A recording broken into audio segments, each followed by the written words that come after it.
Welcome to Smart Bull. Today we are going to learn what is the meaning of had, has had, have had. Can we use this?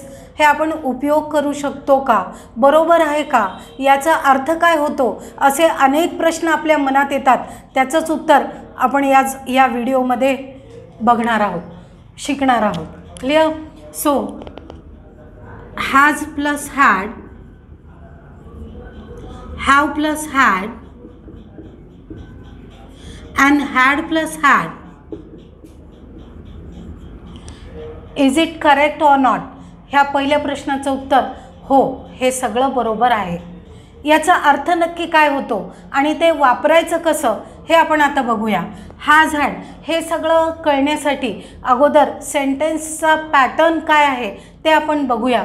की sentence pattern subject plus has plus V3 हा pattern जर असेल, subject plus has plus V3 हा pattern असेल तर त्याचा अर्थ काय होतो? केलं आहे. हे शिकलो आहे आपण प्रेझेंट परफेक्टच्या टेन्समध्ये. हा जर तुम्हाला व्हिडिओ बघायचा असेल की प्रेझेंट परफेक्ट काय आहे आणि त्याचा उपयोग कसा होतो, अर्थ काय होतो, तर तो पण माझ्या व्हिडिओ प्लेलिस्टमध्ये आहे, जाऊन बघा, तुम्हाला नक्की फायदा होईल. Has plus had plus V3 plus O. आता हे V3 जे आहे हे हॅड काय म्हणून आलेलं आहे?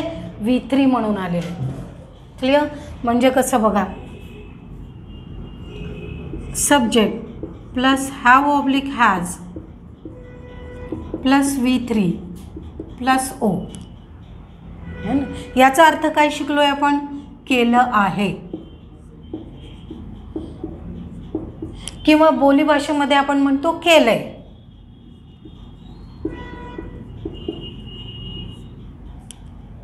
मी जेवण केलंय, मी जेवण केलंय. I have had my lunch. I have had my lunch. असं वाटलं ना काहीतरी चुकलं या वाक्यामध्ये, कारण सवयच नसते आपल्याला. हॅवच्या पुढे हॅड येतं का हेच आपल्याला कळत नाही. इथे हॅवच्या पुढे हॅड काय म्हणून आलेलं आहे? V3 म्हणून आलेलं आहे पॅटर्नप्रमाणे. क्लिअर? मग आता V3 जर हॅड आहे तर V1 V2 काय आहे हेही आपल्याला समजून घ्यायला आवडेल. मुळामध्ये प्रायमरी ऑक्झिलरीज आपण शिकतो. माझा प्रायमरी ऑक्झिलरीजचा पण व्हिडिओ आहे, तो बघा, म्हणजे तुम्हाला समजेल की हॅव हॅज हे नक्की काय आहे. प्रायमरी ऑक्झिलरीज आपण मेन वर्ब म्हणून पण वापरू शकतो आणि ऑक्झिलरी म्हणून पण वापरू शकतो. तर मेन वर्ब म्हणून वापरताना हॅव हॅज हे V1 आहे, हॅव हॅज V1, V2 आहे हॅड आणि V3 पण आहे हॅड. क्लिअर? म्हणून या वाक्यामध्ये I have had my lunch हे वाक्य बरोबर आहे. त्याचा अर्थ मी जेवण केलंय असा होतो. क्लिअर? त्याच्यानंतर हॅड हॅड कुठे येतं? पॅटर्नप्रमाणे हॅड प्लस V3 म्हणजे पास्ट परफेक्ट टेन्स. तो पण माझा व्हिडिओ प्लेलिस्टमध्ये बघा, तिथे तुम्हाला कळेल की हॅड प्लस V3 कशा पद्धतीने वापरतो आणि त्याचा अर्थ काय होतो. सो हॅड प्लस V3 हे आपण काय म्हणून वापरू शकतो? इथे केलं होतं. Subject plus had plus V3 plus O. याचा अर्थ काय? केलं होतं. काल मी जेवलो होतो, काल मी जेवलो होतो. I had had my lunch yesterday.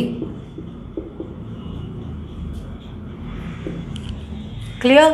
I had had my lunch yesterday म्हणजे काल मी जेवलो होतो दुपारी. लंच म्हणजे दुपारचं जेवण. तर इथे दुपारी वगैरे न म्हणता लंच म्हटलं की समजलं की ते दुपारी आहे, म्हणून I had my lunch yesterday हे वाक्य करेक्ट आहे. क्लिअर? आता असं वाक्य तुम्ही कधी ऐकलं आहे का? I have been had because